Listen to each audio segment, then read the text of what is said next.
അടുത്ത പ്രൊജക്റ്റ് ഏതൊക്കെയാണ്? ഡയറക്ഷനാണോ? ഡയറക്ഷനും ആക്ടിങ് കുറേ പടങ്ങൾ വരാനുണ്ട്. രണ്ടാം വ്യാമം, ഹാൽ, പിന്നെ കൂടോത്രം, മുള്ളൻകൊല്ലി, അങ്ങനെ കുറേ പടങ്ങളുണ്ട്. പിന്നെ ഒരു സ്വന്തം പ്രോജക്റ്റ് ആലോചിക്കുന്നു, അതിൻ്റെ പ്രീ പ്രൊഡക്ഷൻ വർക്കാണ്. കാസ്റ്റ് ആരാണ്? അതൊന്നും പുറത്ത് പറയില്ല, അതൊന്നും ആയിട്ടില്ല. കഥ തന്നെ ഉണ്ടാക്കി വരുന്നേ ഉള്ളൂ, അത് സമയമെടുക്കും. ആ, സ്വന്തം ചെയ്ത് നോക്കാമെന്ന് വിചാരിച്ചു. കുറച്ചു കാലമായില്ല ഇങ്ങനെ നടക്കുന്നു. അത് സമയം പറയിക്കും. എന്തായാലും ഒരു വലിയ കാസ്റ്റ് ഉണ്ടാവും. ഏയ്, ഞാൻ തന്നെ ഡയറക്റ്റ് ചെയ്തത് ആലോചിക്കുക.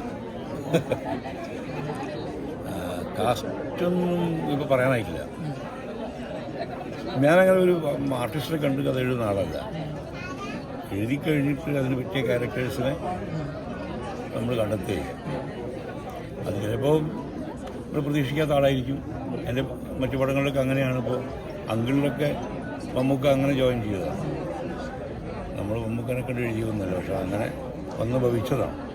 അതുപോലെ മറ്റ് ആർട്ടിസ്റ്റുകൾ ഇത് വന്ന് ഭവിക്കും, അത്രേ പറയാൻ പറ്റും. എല്ലാ പടത്തിലും പോലെ ഇതിലൊരു പൊളിറ്റിക്സ് ഉണ്ടാവാൻ ചാൻസ് ഉണ്ട്. പൊളിറ്റിക്സ് ഉണ്ടാവും. ഞാൻ പൊളിറ്റിക്കലായിട്ട് കാര്യങ്ങൾ കാണുന്നത്. അത് ഏത് സിനിമയും പൊളിറ്റിക്കലാണ്.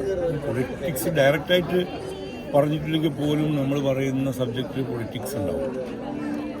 അത് മനുഷ്യനെ സ്നേഹിക്കുന്ന, മനുഷ്യനെ മുന്നോട്ട് നയിക്കുന്ന ഒരു പൊളിറ്റിക്സ്.